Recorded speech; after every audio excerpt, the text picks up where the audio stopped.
السلام ورحمة الله تعالى وبركاته.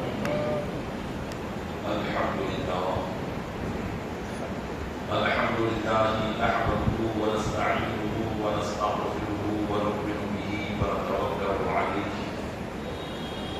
ونعوذ بالله من شرور أنفسنا ومن سيئات أعمالنا من يهده الله فلا مضل له ومن يضلله فلا هادي له ونشهد أن لا إله إلا الله وحده لا شريك له ونشهد أن سيدنا ومولانا محمدا عبده ورسوله أما بعد فأعوذ بالله من الشيطان الرجيم بسم الله الرحمن الرحيم لقد كان لكم في رسول الله أسوة حسنة آمنت بالله صدق الله مولانا العظيم وبلغنا رسوله النبي الأمين المكين الكريم ونحن على ذلك من الشاهدين والشاكرين والحمد لله رب العالمين. آئیے سب سے پہلے ہمارا مقامی نامدار مدینہ تاج نام دونوں عالم کے مالک و مختار ناجب پروردگار گلشن ہستی کی اولی فصل بہار کے دربار گوہربار میں درود پاک کا قیمتی ہار پیش کریں. اللهم صل على سيدنا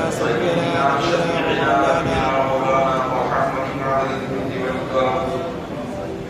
وعلى وآلہ وآلہ وسلم عقیدت و محبت کے ساتھ اللهم صل على سيدنا سيدنا نبينا ومولانا محمد وآلہ وآلہ وسلم کو مدح خضرا کے تصور کے ساتھ ایک مرتبہ اور اللهم صل على سيدنا سيدنا نبينا ومولانا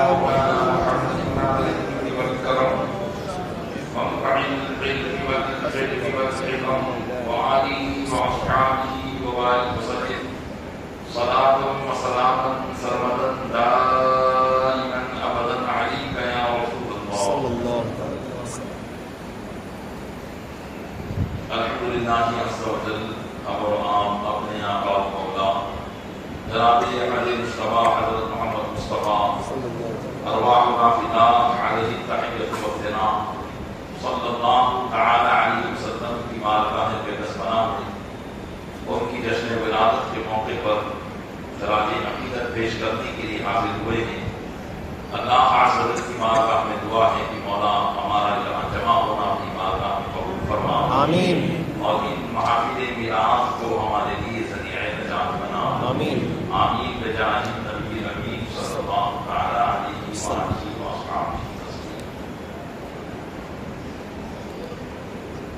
نبی کریم رؤوف الرحیم صلی اللہ علیہ وسلم کی ولادت کے موقع پر آپ حضرات حضور سرور کائنات صلی اللہ علیہ وسلم کی سیرت مبارکہ کو سماعت کروا رہے ہیں. سیرت مبارکہ کیا ہے؟ سیرت مبارکہ کو اگر آسانی کے ساتھ سمجھا جائے تو یہ ہے کہ اللہ کے محبوب صلی اللہ علیہ وسلم کی پیدائش سے لے کر آپ کی وفات مبارکہ تک جو جو واقعات رونما ہوئے ان واقعات پر روشنی ڈالنا اور حضور صلی اللہ علیہ وسلم کی سیرت کو بیان کرنا اور حضور کی سیرت کو سننا اور سن کر اس پر عمل کرنا کیوں ضروری ہے؟ اس لیے ضروری ہے کہ دنیا میں اگر کسی انسان کو زندگی گزارنا ہے اور وہ ایسی زندگی گزارنا چاہتا ہے کہ اسے دنیا کے ہر سبجیکٹ میں ہر موضوع پر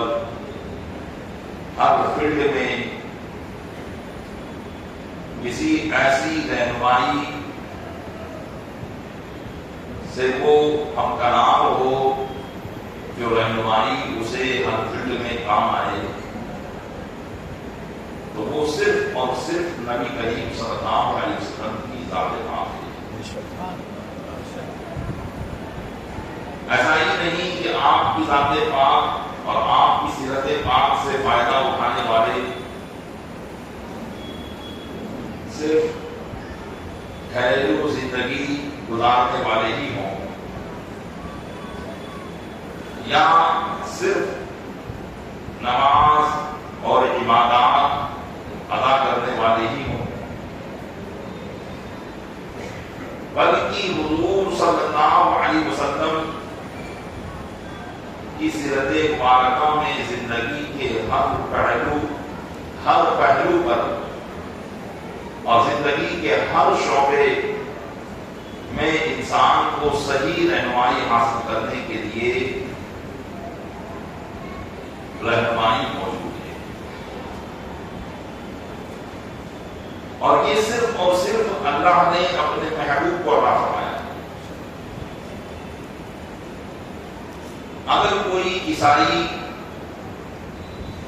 یہ چاہے کہ میں عیسیٰ علیہ السلام کی زندگی پر عمل کر کے اپنی گھریلو زندگی کو بہتر بنا لوں، تو وہ حضرت عیسیٰ علیہ السلام کی زندگی میں گھریلو زندگی کی رہنمائی نہیں پائے گا۔ کیوں؟ اس لیے کہ حضرت عیسیٰ علیہ السلام نے شادی ہی نہیں کی۔ تو ظاہر سی بات ہے جب آپ نے شادی نہیں کی تو ازدواجی زندگی میں ایک بہترین گھر کے اندر جو کسی کو آئیڈیل بنانے کا معاملہ ہوتا ہے وہ واقعات اسے حضرت عیسیٰ کی زندگی میں نہیں ملے گے۔ اگر کوئی یہودی یہ چاہے کہ میں سیاست کرنا چاہتا ہوں اور سیاست میں مجھے صحیح رہنمائی مل جائے، میں کسی کو اپنا آئیڈیل بناؤں جو سیاست میں مجھے کامیاب کر دے، حقیقی سیاست میں مجھے کامیاب کر دے، تو وہ یہودی موسیٰ علیہ السلام کی زندگی میں یہ چیز نہیں پا سکتا، اس لیے کہ موسیٰ علیہ السلام نے بھی باضابطہ کوئی سیاست نہیں فرمائی۔ اگر دنیا کا کوئی بھی شعبہ ہو، زندگی کا کوئی بھی پہلو ہو، کسی بھی پہلو سے اور کسی بھی شعبے میں انسان کسی کو اپنا آئیڈیل بنانا چاہتا ہے تو وہ نبی کریم صلی اللہ علیہ وسلم کی ذات میں بدرجے ادب موجود ہے۔ ایک گھریلو زندگی گزارنے والا اگر یہ چاہتا ہے کہ اسے اپنی بیوی کے ساتھ کیسا برتاؤ کرنا ہے اور اس کے لیے وہ کسی کو اپنا آئیڈیل بنانا چاہتا ہے تو وہ حضور کو بالکل بہتر طریقے سے بنا سکتا ہے۔ حضور اکرم صلی اللہ علیہ وسلم نے فرمایا کہ تم میں سب سے بہتر وہ ہے جو اپنے گھر والوں میں سب سے بہتر ہو۔ باہر کے لوگوں کے نزدیک اچھا بن جانا یہ کمال نہیں ہے، اپنے گھر کے لوگوں میں اچھا بننا یہ کمال ہے۔ تو حضور نے فرمایا کہ تم میں سب سے بہتر وہ ہے جو اپنے گھر والوں میں سب سے بہتر ہو، اور فرمایا کہ میں اس اعتبار سے تم میں سب سے بہتر ہوں، کیونکہ حضور صلی اللہ علیہ وسلم کی جو ازدواجی زندگی ہے ایسا نمونہ کسی نے آج تک پیش ہی نہیں کیا ہے۔ اسی لیے ازواج مطہرات بیک وقت آپ کے عقل میں 9 کی تعداد میں رہی۔ ویسے تو 11 ازواج مطہرات ہوئی، لیکن بیک وقت جو رہی وہ 9 رہی، لیکن کسی بھی زوجہ محترمہ سے اور مومنین سے آپ نے کوئی شکایت سیرت کے باب میں نہ سنی ہوگی کہ انہوں نے حضور کے انصاف پر کوئی قدم اٹھایا۔ یہ ایک بہت بڑی بات ہوتی ہے ایک انسان ایک بیوی کے ساتھ صحیح طریقے سے انصاف نہیں کر سکتا، لیکن میرے آقا صلی اللہ علیہ وسلم نے بیک وقت 9 ازواج مطہرات کے ساتھ رہ کر زندگی گزاری، لیکن تعریف کا کوئی بھی باپ اپنے تو تعریف کرتے ہی ہیں، غیروں نے بھی حضور کی سیرت کو لکھا ہے، لیکن انہوں نے زندگی کے اس پہلو کو بھی بڑھ چڑھ کر بیان کیا۔ حق وہ ہوتا ہے جو سر چڑھ کر بولتا ہے۔ حضور اکرم صلی اللہ علیہ وسلم کی ایسی زندگی ہے۔ اگر کوئی تاجر تجارت میں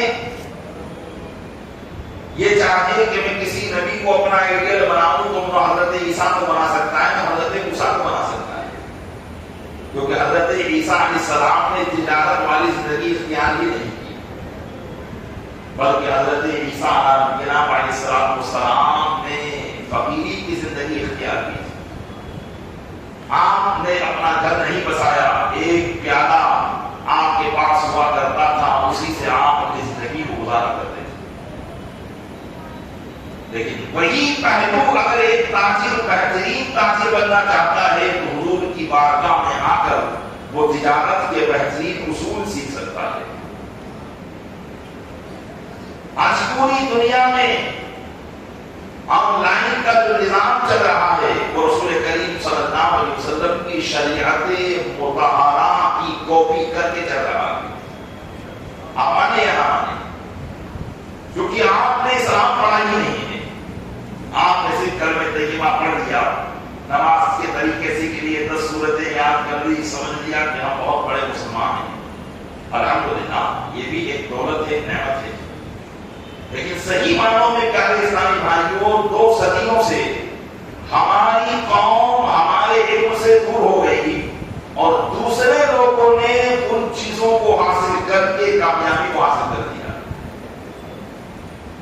میں نے ابھی گزشتہ زمانے میں چند ہی دن پہلے کتاب پڑھی تھی جس میں ہم نے یہ پڑھا کہ اہل یورپ نے 100 سال پہلے شریعت مطہرہ کی ایک عظیم کتاب ہے جس کا نام ہے ہدایت۔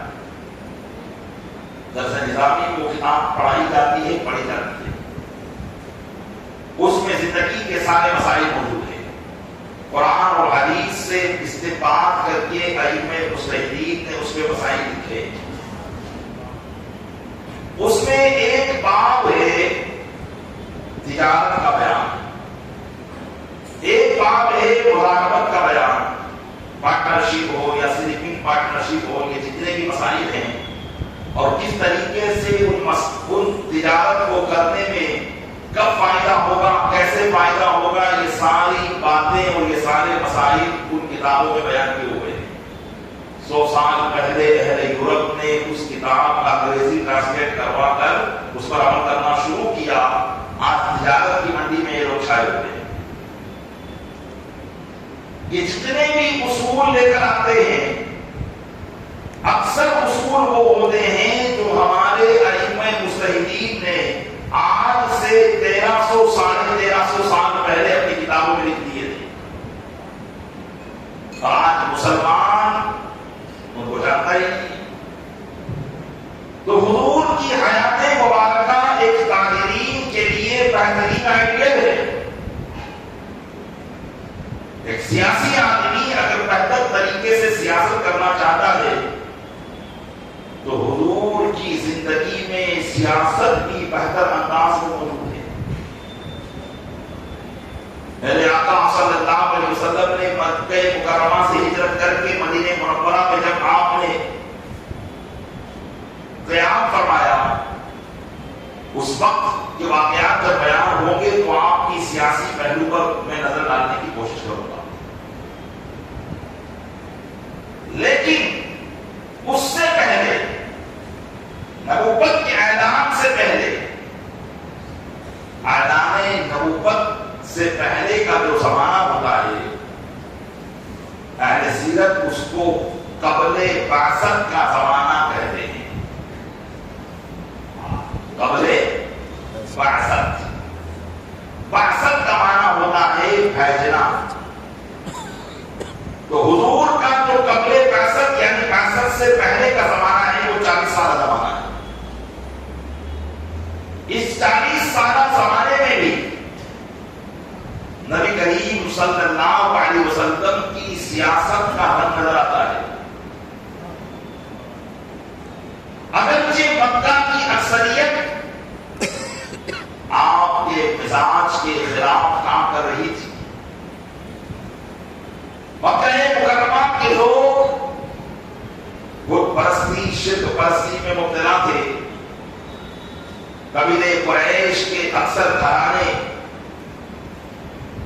اللہ کی توحید کو چھوڑ کر 360 بتوں کی عبادت میں مصروف تھے.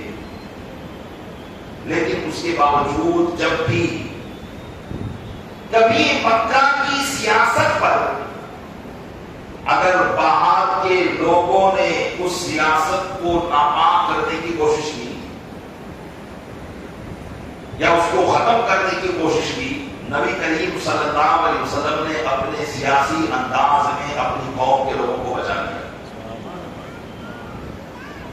اس ضمن میں سیرت مبارکہ کا ایک واقعہ میں آپ کو سنانا چاہوں گا کہ حضور اکرم صلی اللہ علیہ وسلم نے قومی ہمدردی کا جو درس دیا ہے کہ تم جس ملک میں رہتے ہو، جس شہر میں رہتے ہو، اگرچہ مذہبت کو تم سے مختلف ہو، لیکن اگر اس کی سیاست پر کوئی غیر ملک والا حملہ کر رہا ہو تو تمہیں بھی اپنے ملک کی اس سیاست کو بچانے میں کام کرنا چاہیے.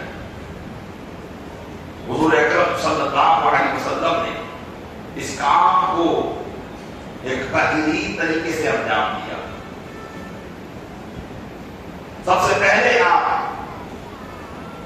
اس واقعے کو سننے سے پہلے عرب کی سیاسیات کا اندازہ کرائیں کہ عرب کی سیاسیات کیا تھی.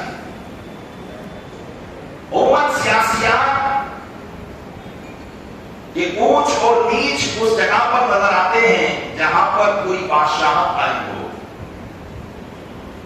ایک حکومت قائم ہو، اس حکومت کے تحت کئی لوگ ہوں، وہاں یہ سارے معاملات نظر آتے ہیں. لیکن جہاں یہ چیزیں نہیں ہوتی وہاں ایک سیاست صحیح طریقے سے کام نہیں کر پاتی. عرب کا حال ایسا ہی تھا.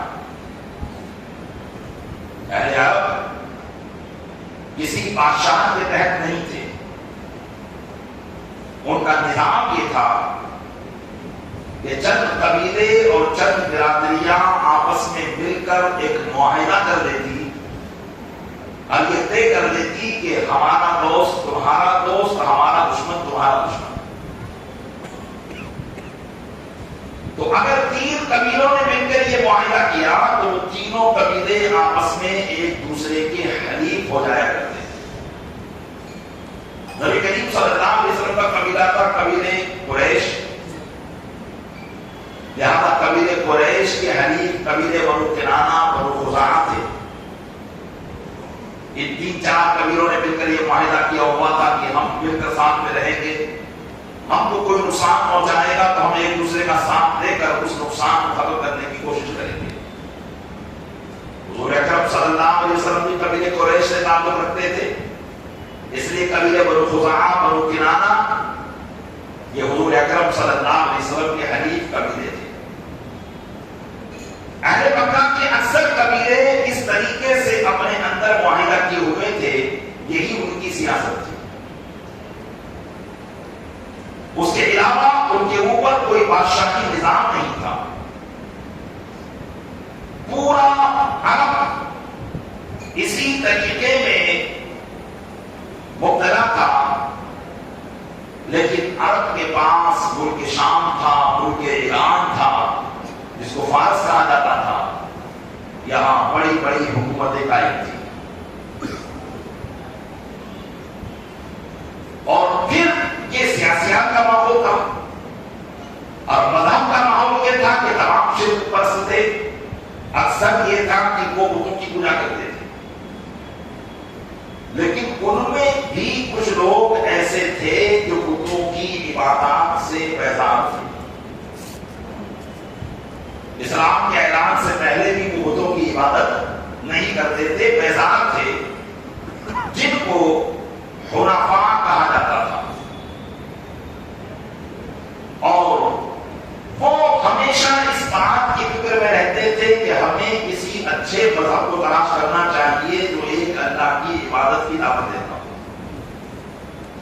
اہل مکہ سے وہ بیزار تھے، اگرچہ قبیلے قریش کے لوگ تھے، جن میں چند نام تاریخ میں بڑے مشہور ہوئے، ان میں ورقہ بن نوفل،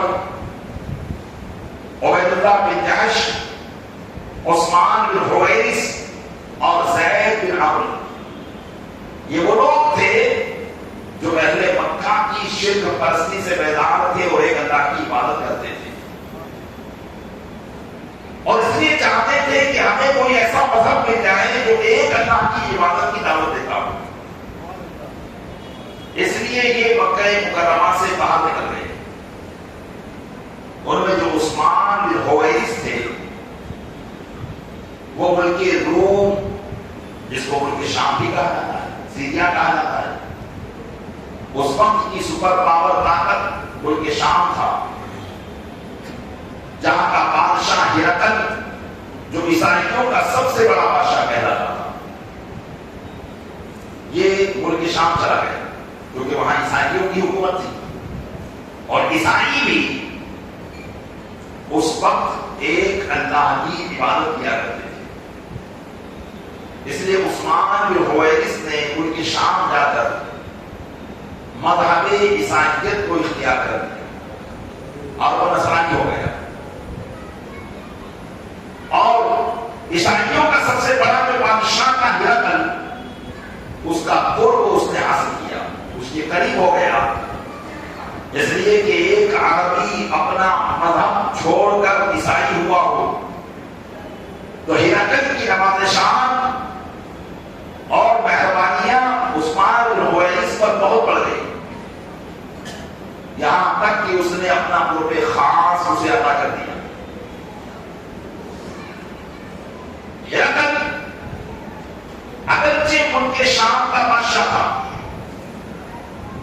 عیسائیوں کا سب سے بڑا بادشاہ تھا، لیکن عرب کو دیکھ کر اس کی بھی زبان للچاتی تھی، اور وہ یہ سوچتا تھا کہ عرب کے سارے نظام کو بھی میں اپنے کنٹرول میں کر دوں۔ اور یہ یاد رکھیں کہ عیسائیوں کی یہ سوچ کوئی 200-300 سالہ نہیں ہے، یہ میں آپ کو حضور اکرم صلی اللہ علیہ وسلم کے نبوت کے اعلان سے پہلے کے واقعہ بیان کر رہا ہوں، یعنی 1500 سال سے بھی پہلے کی یہ سوچ ان کی ہے کہ کسی بھی ملک پر اپنا سکہ جما کر وہاں کے لوگوں کو غلامی کی زندگی گزارنے پر مجبور کر دے گا۔ اہل عرب اپنی آزادانہ زندگی گزار رہے تھے، لیکن ہرقل یہ چاہتا تھا کہ میں اہل عرب پر اپنا قبضہ جما کر انہیں بھی اپنی غلامی پر مجبور کر دوں۔ اس لیے اس نے عثمان بن حویرث پر جب پورا یقین اور اعتماد بنا لیا اور یہ جان لیا کہ ہاں عثمان بن حویرث اب پکا عیسائی ہو گیا ہے، اس لیے اس نے اس کے ذریعے عرب کی آزادانہ زندگی کو ختم کرنے کی کوشش کی، عرب کی سیاسیات کو ختم کرنے کی کوشش کی۔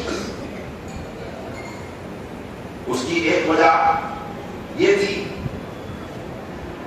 کہ ملک شام بھلے ہی طاقتور اور پاورفل ایک سلطنت تھی، لیکن لوگوں کے دلوں میں جو عظمتیں تھی، لوگوں کے دلوں میں جس مقام کا تقدس تھا، وہ مکہ مکرمہ تھا، اور مکہ مکرمہ اس لیے تھا کہ وہاں اللہ کا گھر کعبۃ اللہ موجود تھا۔ تو ہرقل کی نگاہ اس بات کو دیکھتی تھی کہ جو اتنا مقدس شہر ہے وہ بھی میری سلطنت کے تحت آ جائے۔ ایک وجہ تو یہ تھی، دوسری وجہ یہ تھی کہ مشرقی ممالک سے، مشرقی ممالک یہ ہمارا ہندوستان، مشرقی ممالک سے تجارتی قافلے یمن میں جایا کرتے تھے، اور ہندوستان کی جو پیداوار ہوا کرتی تھی، ظاہر سی بات ہے ہندوستان میں جو پیداوار ہے دیگر ممالک میں اس زمانے میں اتنی نہیں تھی۔ اللہ تبارک و تعالیٰ نے اس زمین کو ایسا سب شاداب بنایا ہے، ہندوستان کی جو پیداوار تھی وہ یمن جایا کرتی تھی، تو مکہ کے جو لوگ تھے وہ تاجر تھے، وہ یمن سے ہندوستانی سامان کو لے کر ملک شام جاتے اور ہندوستانی سامان کو ملک شام میں بیچتے، اور ملک شام سے سامان لے کر وہ یمن آتے اور یمن میں اس سامان کو بیچتے، پھر وہ سامان یمن کے ذریعے ہندوستان میں پہنچتا۔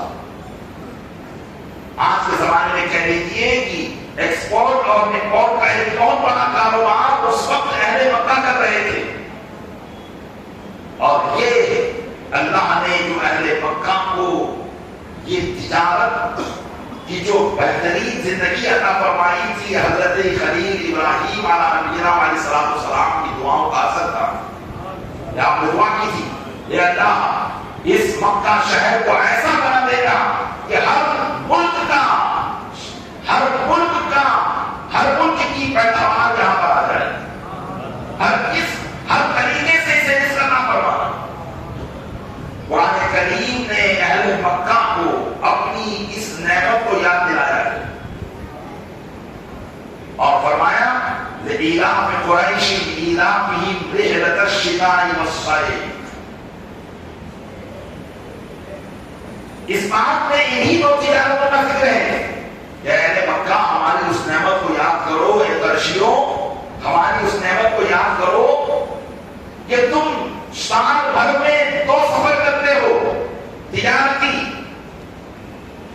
جو کہ یمن میں گرمی ہوتی تھی، اس لیے سردی کے دنوں میں یہ یمن میں جایا کرتے تھے اور وہاں سے تجارت کر کے ملک شام میں سردی موسم تھا تو گرمیوں کے دنوں میں یمن شام جاتے، اسی کو کہا رحلۃ الشتاء والصیف، سردی اور گرمی کا سفر۔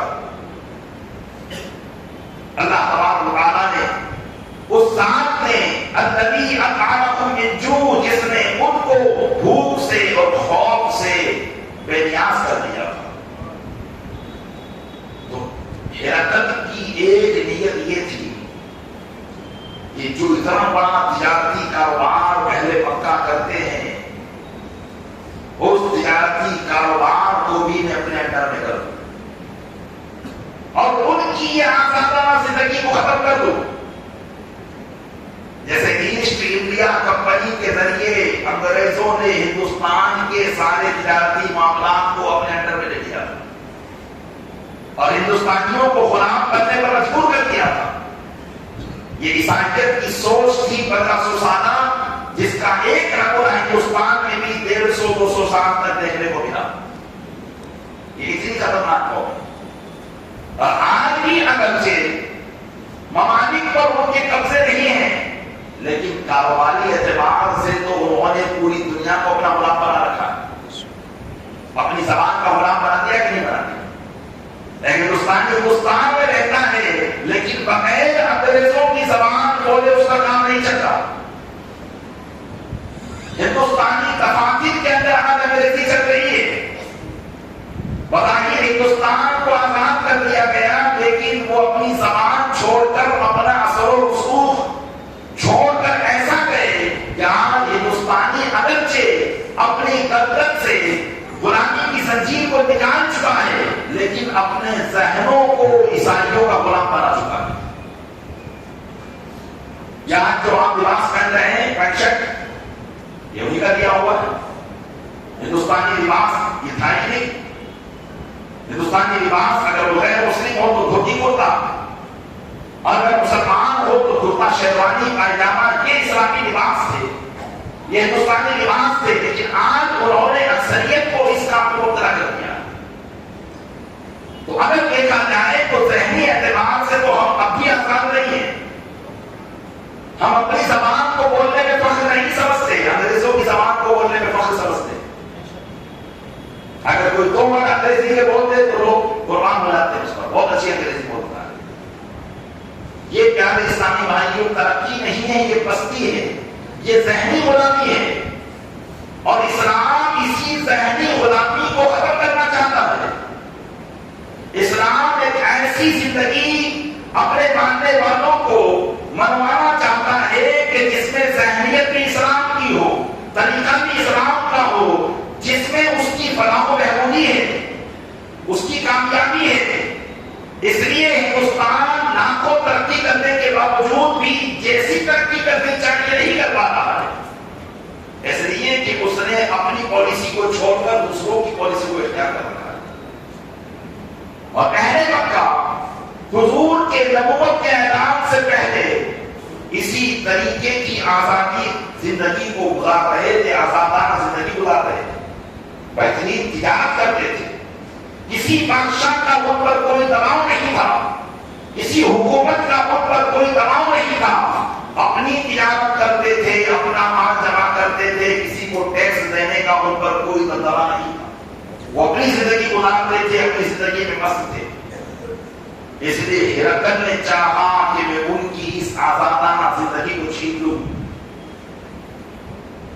اور اہل مکہ کی وہ تجارت جو اس زمانے کے اعتبار سے کروڑ کی تجارت تھی، اس کو اپنے اندر میں کر دوں،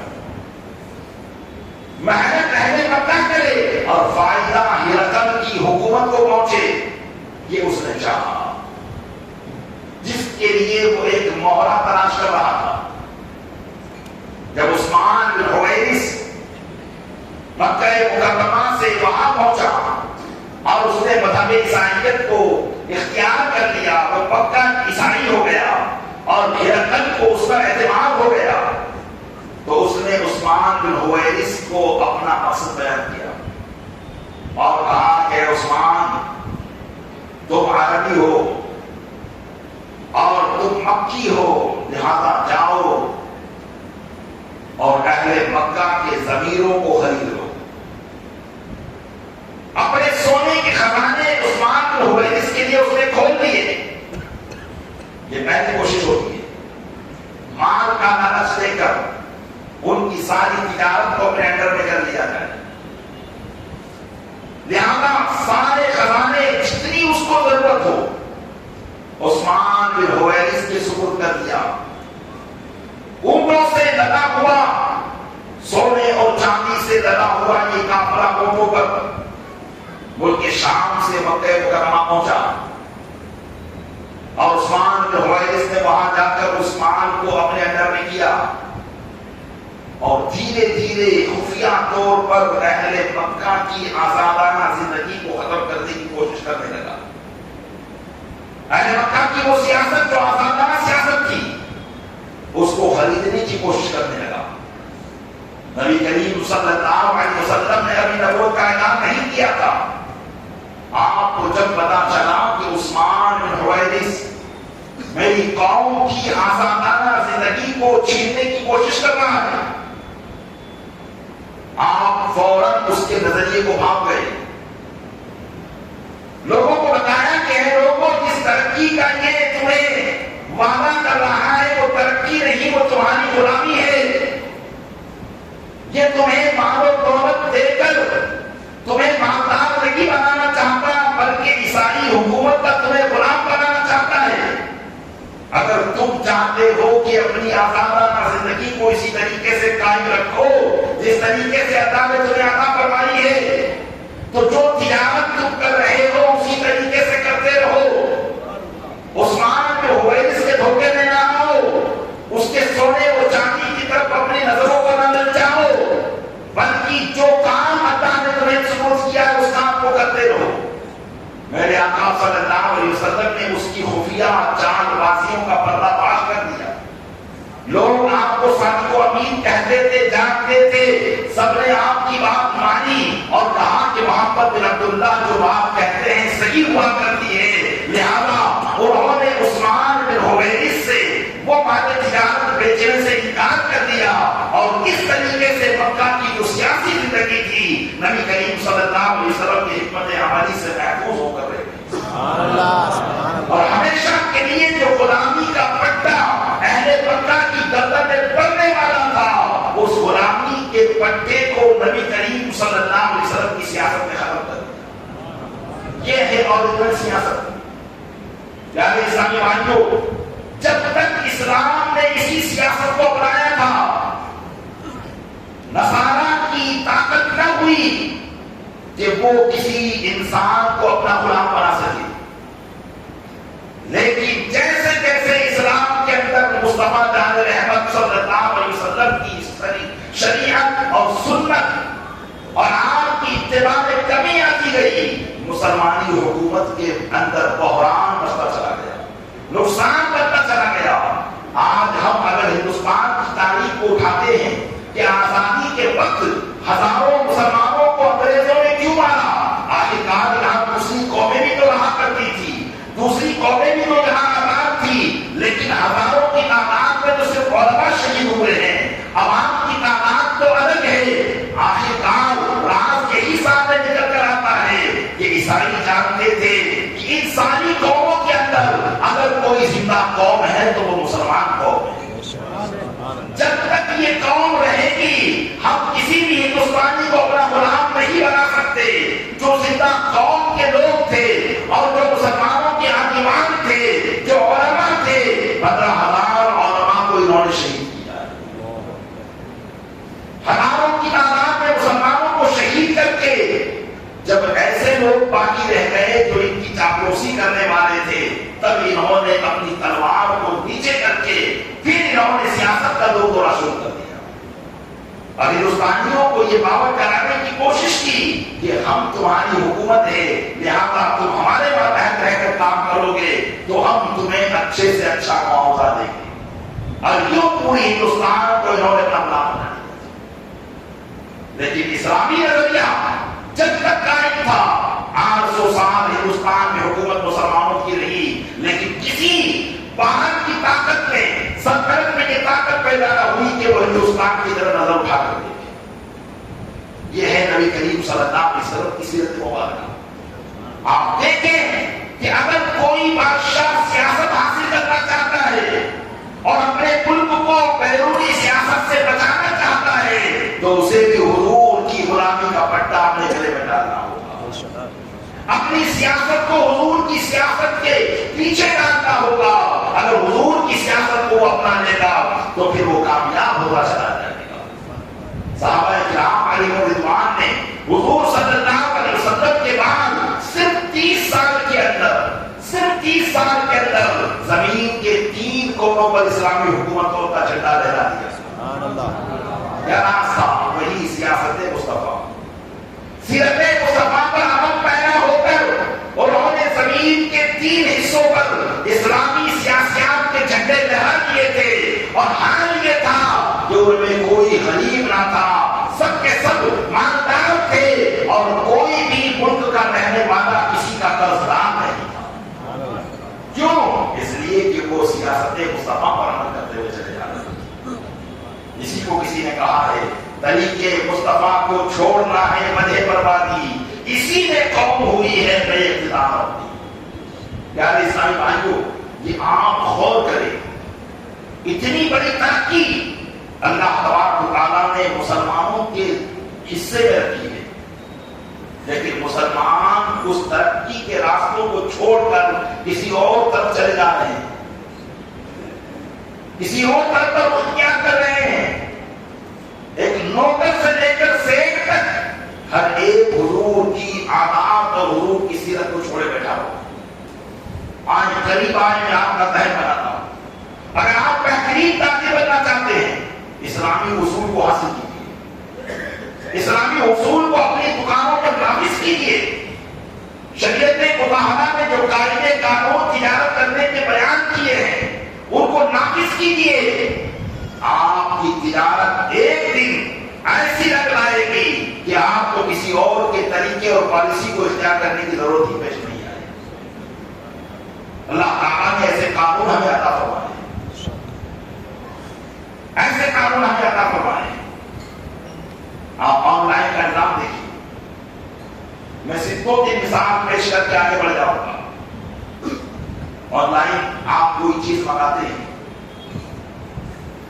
اس میں آن لائن کاروبار کرنے والے آپ کو بہت سارے اختیار دیتے ہیں، اور میں ایک اختیار یہ بھی ہوتا ہے کہ چیز پسند نہ آئے تو آپ واپس کر سکتے ہو۔ یہ نظریہ کس کا ہے؟ یہ اسلامی نظریہ ہے۔ اس کو ہم اپنی شریعت میں خیال رویت کہتے ہیں، یعنی دیکھ کر خریدنے والے کو اختیار ہونا۔ جو چیز بغیر دیکھے خرید لی، پھر بعد میں دیکھی پسند نہ آئی تو اسے واپس کرنے کا اختیار ہوگا۔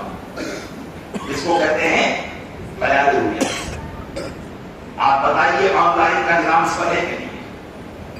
ایک خریدنے والا خوش دلی کے ساتھ آن لائن سامان منگاتا ہے، کیوں؟ پسند نہ آئے تو واپس کر دوں گا، میرا پیمنٹ پورا کا پورا واپس ہو جائے گا۔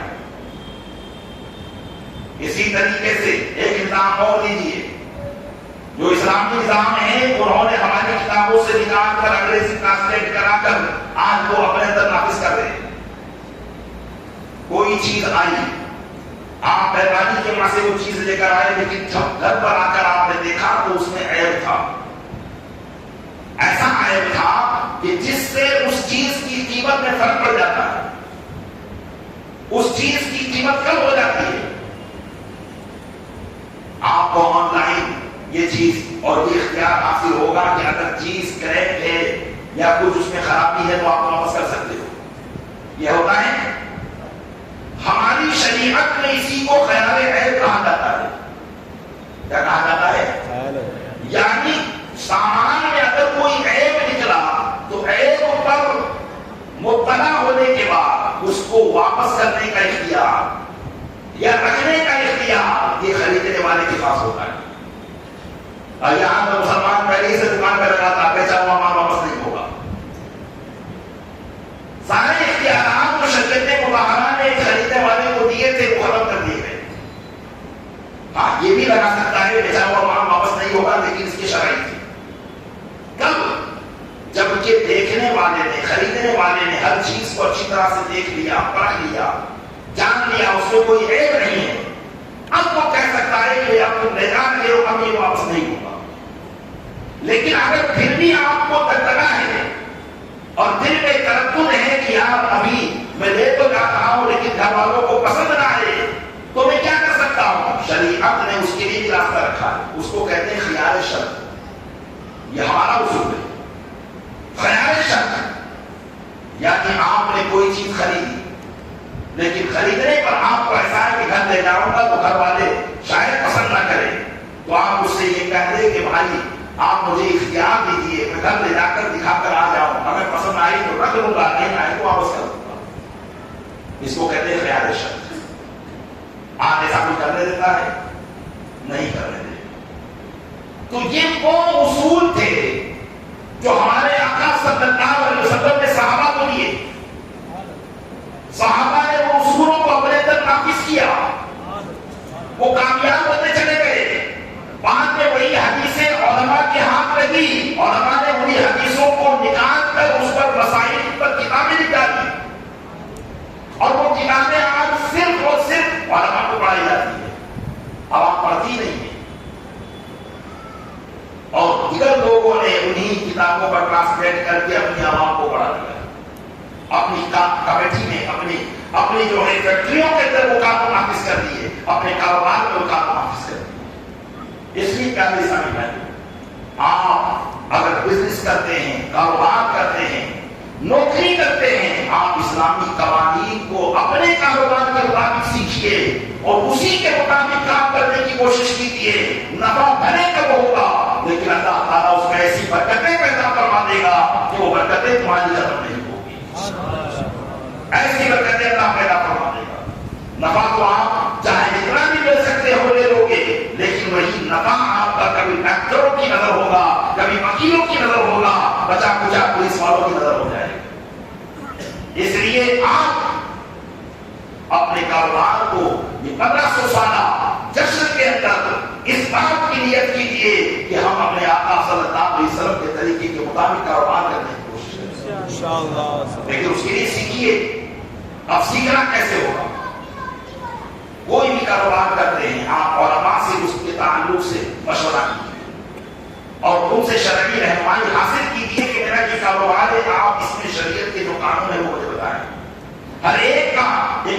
سبجیکٹ ہوتا ہے، الگ مسائل ہوتے ہیں، ہر مسائل ہر ایک کو لاگو نہیں ہوتے، اس لیے ہر آدمی اپنے اعتبار سے اپنے کاروبار کو شرعی اعتبار سے اسٹریٹ کروا لے اور دیکھے کہ اللہ کی نظر میں میرا کاروبار محبوب ہے یا نہیں ہے۔ کہیں میں دنیا کو کما رہا ہوں لیکن کہیں یہی کاروبار میرے لیے میری آخرت کو تو تباہ و برباد نہیں کرتا چلا جاتا۔ یہ میرے آقا صلی اللہ علیہ وسلم کا وہ اقدام تھا جس نے اہل مکہ کی تجارت کو بچا کر اہل اسلام کی تجارت کو ابد الآباد تک قائم و دائم کروا دیا۔ آئیے دوسری خرابی اہل مکہ میں جو تھی نبی کریم صلی اللہ علیہ وسلم کے نبوت کے اعلان سے پہلے، وہ یہ تھی کہ ان کے اندر تکبر بہت تھا۔ ظاہر سی بات ہے، اللہ تعالیٰ نے انہیں اپنے گھر کا خادم بنایا تھا۔ ایک مسجد کا متولی بھی ہوتا ہے تو اگر اللہ کا خوف نہ ہو تو اس کے دل میں کچھ نہ کچھ بات پیدا ہو جاتی ہے کہ میں ٹرسٹی ہوں فلاں مسجد کا، میں فلاں مدرسے کا ٹرسٹی ہوں۔ اللہ تبارک و تعالیٰ نے پیارے اسلامی بھائیوں کو اگر یہ عہدہ دیا ہے تو اسے بہت اچھے انداز میں خوف خدا کے ساتھ ادا کرنا چاہیے، ورنہ جتنی محنتیں کی وہ سب ایک طرف رکھی رہ جائے گی، اللہ کی بارگاہ میں حساب کتاب دینا مہنگا پڑ جائے گا۔ مسجد و مدرسے اور دیگر اسلامی معاملات کی خدمت بڑی عظیم چیز ہے، لیکن اہل مکہ کے اس نظریے سے آپ نظریہ حاصل کریں کہ یہ نظریہ کس کا تھا۔ اللہ نے اہل مکہ کو اپنے گھر کا متولی بنایا تھا۔ دنیا کے بت قدوں میں پہلا وہ گھر خدا کا، ہم اس کے پاس ہیں، وہ پاس ہمارا۔ وہ کعبۃ اللہ شریف تھا جو اللہ عز و جل کی عبادت میں رخ کرنے کے لیے حضرت آدم علیہ السلام کے زمانے سے بنایا گیا تھا۔ ایسی فضیلت تھی کہ عیسائیوں کا بادشاہ اسے اپنے گھر میں کرنا چاہتا تھا، تو ظاہر سی بات ہے جو اس کے ارد گرد رہنے والے تھے ان کے دل میں کچھ نہ کچھ تو بات پیدا ہوگی۔ علماء فرماتے ہیں کہ وہ کہا کرتے تھے اہل مکہ، نحنو بنو ابراہیم، ہم ابراہیم علیہ السلام کی اولاد ہیں، کیونکہ اہل مکہ سب انہی کی اولاد میں تھے۔ وہ کہتے تھے تکبرانہ، دیکھیے اگر کسی بڑی بزرگ شخصیت سے آپ کی نسبی نسبت ہے تو یقیناً یہ بہت اعلیٰ چیز ہے، جیسے سامنے نے کیا، لیکن اس پر تکبر کرنا یہ نقصان ہے۔ اگر اللہ کی نعمت کے اظہار کے اس کام کو کیا جائے تو بہت اچھی چیز ہے کہ اللہ تعالیٰ نے مجھے ایسا گھرانہ عطا فرمایا، میں اس پر جتنا شکر ادا کروں گا میں، لیکن اگر تکبر کے طور پر ہو تو یہی تکبر تباہی اور بربادی کا ذریعہ بن جاتا ہے۔ تو اہل مکہ کہتے تھے اسلام سے پہلے، نحنو بنو ابراہیم، ہم ابراہیم کی اولاد ہیں، واہل الحرمت، اور ہم عزت اور حرمت والے لوگ ہیں، اور کہا کرتے تھے وَوَلَاةُ الْغَائِبِ، ہم بیت اللہ کے متولی ہیں، وَقُتَّارُ مَكَّةَ وَسَاكِنُهَا، اور مکہ کے رہنے والے اور اس کے باشندہ ہیں۔ وہ اس طرح باتوں کو کیا کرتے تھے۔ وَلَيْسَ لِأَحَدٍ مِنَ الْعَرَبِ مِثْلُ حَقِّنَا، اہل عرب میں سے کسی کا بھی حق ہمارے حق کی طرح نہیں ہے، جو ہمارا حق ہے ایسا حق کسی کا بھی نہیں ہے۔ وَلَا مِثْلُ مَنزِلَتِنَا، اور جو مقام و مرتبہ ہمارا ہے اہل عرب میں سے کسی کا مقام و مرتبہ ایسا نہیں ہے۔ اور کہتے تھے فَلَا تُعَظِّمُوا شَيْئًا مِنَ الْعِلْمِ كَمَا تُعَظِّمُوا الْحَرَمَ، وہ لوگوں کو کہتے تھے کہ جیسا کہ تم اہل حرم کی تعظیم کرتے ہو ایسی تعظیم حرم کے باہر والوں میں سے کسی کی نہ کرو، صرف ہم تعظیم کے حق نہ رہے، ہماری عزت کرو، ہماری تعظیم کرو۔ اور کہتے تھے فَإِنَّكُمْ إِنْ فَعَلْتُمْ ذَلِكَ اسْتَخْفَتِ الْعَرَبُ بِحُرْمَتِكُمْ، اگر تم ایسا کرو گے یعنی اہل مکہ کے علاوہ کسی اور کی تعظیم کرو گے تو پھر اہل عرب کے نزدیک تم رسوا ہو جاؤ گے۔ اس طریقے کے دعوے اہل مکہ کے تھے تکبرانہ طور پر، کیونکہ ظاہر سی بات ہے اس زمانے میں ساری دنیا کے لوگ مکہ آیا کرتے تھے، اور آج واپس وہی چیز سعودی لوگوں کے دلوں میں پیدا ہو رہی ہے۔ وہ اپنے آپ کو تمام دنیا کے مسلمانوں میں سب سے افضل والا سمجھتے ہیں اور دوسرے مسلمانوں کو حقیر سمجھتے ہیں۔ اسی وجہ سے وہ دیگر جگہوں کے مسلمان جب وہاں جاتے تو انہیں غلام بنا کر رکھتے، جو سعودی گئے ہیں انہیں بات معلوم ہو. وہاں کو مقام نہیں دیں گے جو ایک عربی کو مقام دیں گے, جو ایک سعودی کو مقام دیں گے, جبکہ کلمہ میں آپ بھی اتنے ہی ہے جتنا وہ ہے, اور جتنا وہ ہے وہ آپ ہے. میرے آقا صلی اللہ علیہ وسلم نے حجۃ الوداع کے خطبے میں ارشاد فرما دیا تھا, لا فضل لعربی علی عجمی ولا لعجمی علی عربی, کسی عربی کو کسی اجمی پر اور کسی اجمی کو کسی عربی پر کوئی فضیلت نہیں ہے سوائے تقویٰ اور پرہیزگاری کے. آج جس کے پاس تقویٰ پرہیزگاری ہوگا وہ اللہ کے نزدیک زیادہ معزز ہوگا. لیکن آج وہی کی حالت جو اسلام سے پہلے اہل عرب میں تھی, آج وہی جہالت سعودیوں میں آگے چلی جا رہی ہے. وجہ کیا ہے؟ وجہ وہی کہ وہ اب یہود و نصارا کے تابع ہو چکے ہیں. تو یہ اہل مکہ کا معاملہ تھا. اب اس کی وجہ سے وہ کیا کرتے تھے؟ یوں تو وہ تابعدار تھے کہ ہم حضرت ابراہیم علیہ السلام کی شریعت پر عمل کرتے ہیں, حالانکہ انہوں نے حضرت ابراہیم علیہ السلام کی شریعت کے طریقوں کو ختم کر دیا تھا, سوائے چند باتوں کے, جیسے حج کو کیا کرتے تھے جو حضرت ابراہیم علیہ السلام کی شریعت میں تھا. اسی طریقے سے ختنہ وہ کروایا کرتے تھے جو حضرت ابراہیم علیہ السلام کی شریعت میں تھا. لیکن جو کام حضرت ابراہیم کی شریعت سے تھے اس کو اہل مکہ اسلام سے پہلے کرتے تھے, لیکن تکبرانہ طور پر اس میں بھی وہ اپنی بڑائی کو دکھاتے تھے. جو حجاج کرام ہیں وہ جانتے ہیں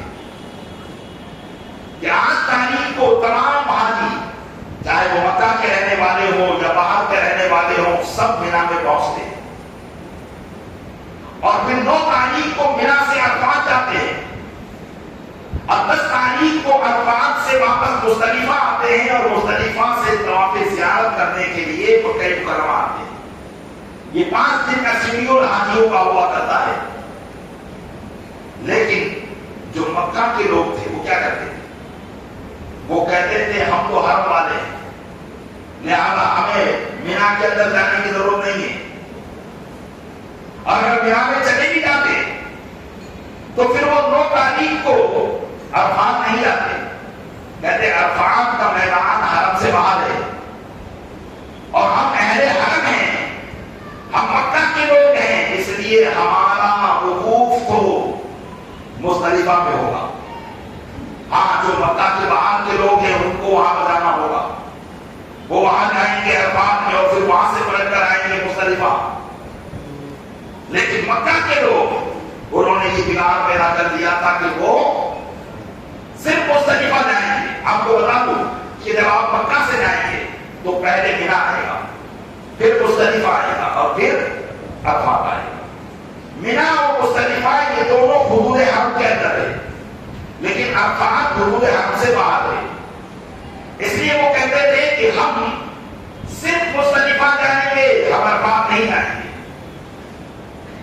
ایک بگاڑ انہوں نے یہ پیدا کیا تھا, جبکہ حضرت ابراہیم علیہ السلام کی شریعت میں یہی تھا کہ یوم عرفہ جو حج کا رکن اعظم ہے, سب سے بڑا فرض ہے, وہ عرفات کے میدان ہی میں ہوگا, وہ مزدلفہ میں نہیں ہوگا. لیکن انہوں نے اس کو بگاڑ دیا تھا, اپنے لیے کچھ اور کام, دوسروں کے لیے کچھ اور کام, جیسا کہ آج سعودی کرتے ہیں.